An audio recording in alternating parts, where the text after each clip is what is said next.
everyone. So I've had a request to give some stretches after you've been for a run, and actually this is quite a good time to do stretches, is not necessarily directly after the run, but more so when you're starting to cool down, when you're getting home. Maybe you've had your shower, you started to rest for a little bit. That is the time then to stretch out the lactic acid that's then built up from the run. Prior to running, you want to do more dynamic stretches, and we can do another video on that another time. Okay, so I've got some pictures to show you. The first one we're going to do is the traps. So the upper, the mid and the lower fibres of the traps, and doing a really simple one where you clasp your hands together and turn them the other way, and then round your shoulders and drop your head forwards. Now this will get into those upper traps and into the mid fibres of the traps. You can also put your hands on your head and pull down. Now again, you'd hold these for about 30 seconds to a minute. Okay, obviously the longer the better. You can do that sitting, you can do that standing, however's good for you. Then you can do the reverse. So clasp your hands again, but behind you. And this time you're going to then turn your hands out and pull them, turn your hands inwards to you and then pull them away. Yeah, so you like that. So the palms are facing inward, and you're trying to lift them up, as if they're going to try and get over your head. And the higher you can go, the more this is going to stretch the bicep. Yeah, because you think if you've been running like this, you've been a little bit like this, which is why I want you to do the traps to help the head so you don't get headaches, and then the bicep because you've had your arms like this.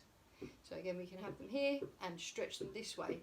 You could place them on something. Let's see if we can get that in the shot.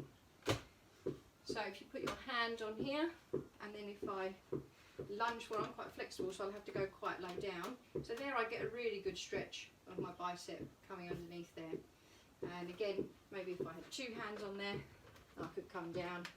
Yeah, and now I've got 2 for 1. Okay, so that's the bicep. I'll just show you, here's my little doodle of the bicep coming down, so from shoulder to elbow. And then we're going to come on to the lats. Now you see these are quite big boys. They go all the way into this thoracolumbar fascia, even into the lumbosacral fascia here. So they merge actually into the same part as the glutes. So they're pretty big boys coming up here and then into the shoulder. So cover all that space. Imagine all that space here and then merging up into the shoulder there. Now, there's a couple of ways you can do this. I'm just thinking if you want to be a bit more relaxed, then as long as you can see me on the floor here, you can sit cross-legged on the floor, and as you lean forward, you're going to then walk your arms to the side, and if you could grab onto something and kind of pull back down towards your left buttock, you'll feel a really wonderful stretch along here. Now if you can't sit cross-legged, that's okay. You can sit on your knees. So again, coming forward as far as you can, and then grabbing hold of something and having that little twist there, and that's fantastic to stretch all the way through there, and obviously do both sides. If you're not a fan of getting on the floor, hopefully you can still see me in this shot here. Some people may be able to hang on to the door frame. If you can do that, then you want to curl underneath your arm, and again you'll get a stretch here. Same with the other side, curl underneath that arm and you'll get a stretch here. Okay, so that's your lats. And then what's next on my list? The glutes. So I'll go back to showing you that lats picture with the glutes. So as you can see how much that merges into that lumbosacral fascia there, which is how these bum muscles can become so dominant and pull on that lower back. So, and then this is a more close up of them here. And this is glute max. So this is pretty much the biggest muscle in the body. Yeah, he's a big chunky one. And underneath that, you've got some more glute muscles, all here, all like this, like a little fan shape. all coming out. So they've peeled that glute max away, and you can see all the other smaller ones underneath. So, and if you imagine your sciatic nerve runs through those, so it's really important to keep these loosened up. Now, if you're a good runner, a good sprinter, you'll be pumping those legs up like you're cycling, you know, and this bum muscle will be really good and contracted in that extension position. But if you're kind of running here, you'll be working them in this very mid-range, and they're just going to get tighter and tighter and tighter. So it's really important to actually, when you run, to almost think of like a cycling action, your knee here and your heel up, rather than this kind of running or just running like this. So glutes. My favourite way is on the floor into the king pigeon stretch, which is like a yoga stretch. So I'll show you that. As long as you can see, just bring it down a little bit. So you would put one leg forward, and you're going to place that leg in front of you. Now, some of you may find this tricky, so I'll show you another option in a bit. You're going to put your hand on your foot and the other hand to the side, and then you're going to pivot that back leg to go straight behind you. Now what will happen is that foot will want to come down. Now that's okay. For some of you, you may need to do that. I'll just turn around so you can see a bit better here. Yeah. So coming up, and you're going to pivot like this. So that leg might want to do that, and that's okay as long as you feel the stretch in that bum muscle on that side where the leg is forward. Okay. The more you can get that there, and the more you can square those hips up and then lean into it. That's a really nice stretch for me now. I can feel that all in that glute area. So it's really important that you feel the stretch in the location where you want it, which is in that bum muscle. If you get into there and you're like, oh, my groin or my knee, then it's not the stretch for you. Okay. What you can do is have a seat. Have a seat. And then you can put one leg up like this, you know, like men read a newspaper sometimes. Keep hold of that foot there, forearm onto that crease of where the knee is, and then you lean. And this actually still gives me quite a good stretch into that bum muscle. And then you can reach forward, try and touch your toes there. Yeah. But you go to where you need to. If you go there and you go, oh, that's it, or your leg's up here and you go, oh, then you stay there and you hold it there for a good minute. And then you do the same on the opposite side. If you find that this is way too easy for you, then you need to do the one on the floor. Or another way you can do it is to sit tall, like you're sticking your bum out, yeah, and you keep your back straight as you lean forward, and then that catches it a bit quicker for me. Okay. You're going to show us how to do it? Yeah? Okay, so you're going to put that leg up on there, bend it,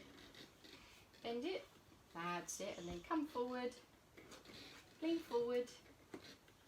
There we go, well done. Okay, fantastic, so there are your glutes.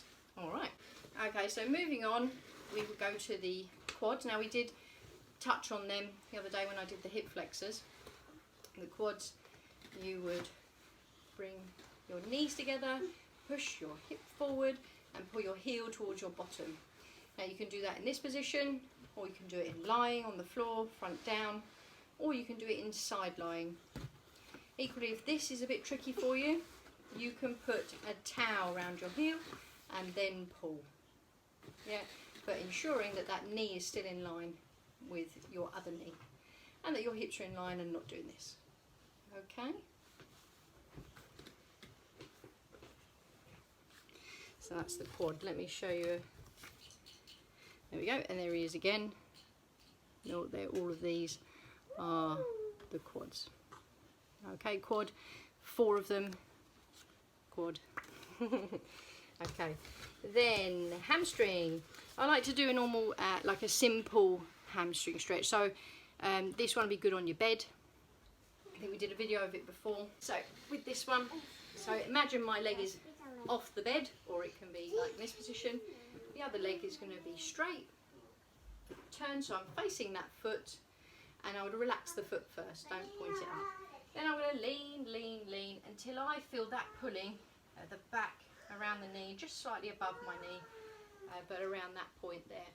Now once I'm there, I can then just hold it and breathe, but I'm actually contracting my top half of my knee. So I'm squashing my knee into the floor, because if I do this and I let go, I don't really feel anything underneath my leg at all. So I have to really push down to ensure that I get that stretch there. Then once I'm there, I can pump my foot up and down. That gives me a little bit of a neural slider as well, which is quite nice, and fascially it will move you connective tissue wise too. And then obviously swap over to do the other leg. Then we're coming on to the last bits now, which is your calf muscles. So your calf muscles, you've got two major ones. You've got your gastroc, which is this one. You've got the two heads of the gastroc, and they attach above the knee joint. And then you've got actually quite a big boy called Soleus, and he attaches below the knee joint. So when you do the classic against the door one, I'll show you, hopefully you can see. When you do against the door or against the wall, one foot in front of the other, you're making sure your toes are facing forward, yeah, and that your back heel is down, okay, upright in your trunk, and then you're pushing against the wall, and then that should get a nice pull in your gastroc part, so this upper part of the calf. Whereas Soleus, you will feel it a bit lower. So Soleus, you're going to do something where you put your toes to the wall and you slowly come away about a centimetre at a time, and then you bend your knee to touch the wall, and that's easy for me, so I'm going to come a little bit more, just a little centimetre at a time, and I'm creeping up to, I'm going to go a tiddly bit more, and that's about me. But I'm pretty flexible, so don't compare it against me. Now I feel that right away down here, because that's where that soleus sits. The predominant part is lower. Now if you are someone who runs a little bit of a heel runner, then you would expect, or I would expect, that the soleus muscle will be particularly tight. And he's the one that's kind of left out quite a lot. He's the one that can cause a lot of Achilles issues and plantar fascia issues, so that one is a really good one to master. And if you've got one leg that's particularly injured, it's good to test the other one and see, actually with that one you can measure how far away are you from the wall, how far away are you from that door, and you can compare to your good side and your affected side. Okay, so just to recap, you got the forward one like this, so you get the traps, or you can pull down, clasp behind, stretching back so that you get into the biceps. You can put them on something, hook them on something so that they press upwards and you feel it stronger. Then you've got the lats. You can either do that on the door, or you can do that kneeling or sitting cross-legged and then coming across, pulling on something. You can even do it sitting on a chair actually, and then pulling across. Then we came to our glutes, and you've got the one in sitting, putting the leg on, and you can lean forward, or you've got the pigeon one, which is where the leg's forward in this position, and then you're coming forward to there. Then you've got your quad, which we did here, making sure you're all in alignment. That's the key part.